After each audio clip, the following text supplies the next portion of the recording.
Uh, the first half, we thought we're still in there. There's one or two incidents where we could have broken and maybe created or scored a goal there. But unfortunately, it never occurred. And against teams like Chiefs, when you get an opportunity, you must really take it. But let's be fair and honest. Chiefs were the better team today. They attacked more, and they deserved the win. That's how football works. As you know, we're babies in this league, and since I've come in, we've been trying to fix here, fix there, fix there. So it's a process. Sometimes we get it right, sometimes we don't get it right. We've had some very, very good performances, but I believe this was not a very good performance from us. We gave the ball away unnecessary. The balls from we didn't defend very, very well today. But in saying that, there's no excuses, although Dapor was our man of the match against Supersport, and unfortunately he couldn't make it today, and he's very important organizing the defense, and unfortunately he's injured and he couldn't be there, so we had to make another plan, and it didn't work as well as we had planned. On the day, you never know which player is going to do what, so we gave it our best shot. We knew we're up against a wounded team. Chiefs are a very good team. They gave a very good performance against Sundowns, and we tried to plan as best as possible. But all we can say is congratulations to Chiefs. You won the game. Very, very difficult task, especially with the inexperience. The experienced players know how to breach, how to go over a loss, and how to bounce back.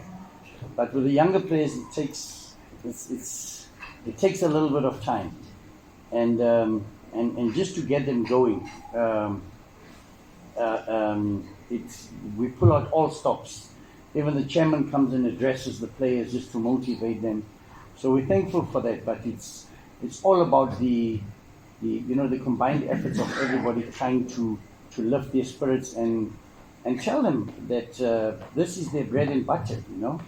Some players, if we do well, some players might get new contracts for next season. So we try to motivate them and to make them understand that it's important for them to be in the league and to forget about the past.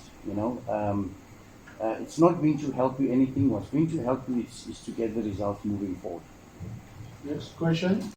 Just go, Peter. Okay, good luck on the result, coach. Sure. How do you then deal with the mental aspect of the game in a team that has got a trophy in their cabinet, but afterwards everything was just downward spiral? Yes, there's a pickup here and there, but the mental part of the game seems to be the one that you probably should be struggling with quite a bit with the players. How do you keep them motivated even after all the glory days that they came into in the league? Yeah, no, that's a very, very pertinent question. Very, very, very big question. It's always difficult for a small team. I think even Baroka won a cup and then they got relegated after that. So it's very, very difficult. It's like an anticlimax. It's like you win something and then suddenly everything else doesn't look as important and as big as a cup final. The same thing happened with Silver Stars when we went to the Coca-Cola Cup final with Chiefs, and for about 2 months we couldn't win a game. So it's really, really a very, very difficult task, especially with inexperienced players. You know, 90% of this team is players that come from the NFD and even from the ABC Matsika. So to get that mental thing right, it's all about experience and growth.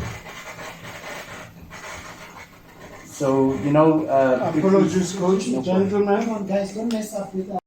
You always knew it was going to be a relegation scrap when you came here. But how does this Royal AM saga really affect you, your planning, the psyche of the players? Because you don't know what's going on. I mean, they played 11 games, probably 10 games less than you guys. Yeah. So does that factor into maybe instability in the way that you guys are playing? I think, to be honest, in the back of your mind, there's always that thing of the Royal AM thing. But what we're looking at now is that we are bottom of the log. That's how we see it. We take it from that perspective that we are bottom of the log and we need to get out there. We need to move out of that position.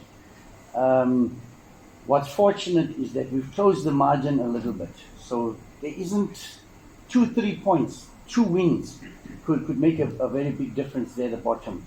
And we're also not interested in what Richards Bay doing, Marumo Gallants. We don't focus on them. We just take each game as a cup final, and we focus on our game. So I think that helps us to be more focused on what we want to do. So we don't even look at the results of the other teams. At the end of the day, we're just looking at where we are and where we'd like to be.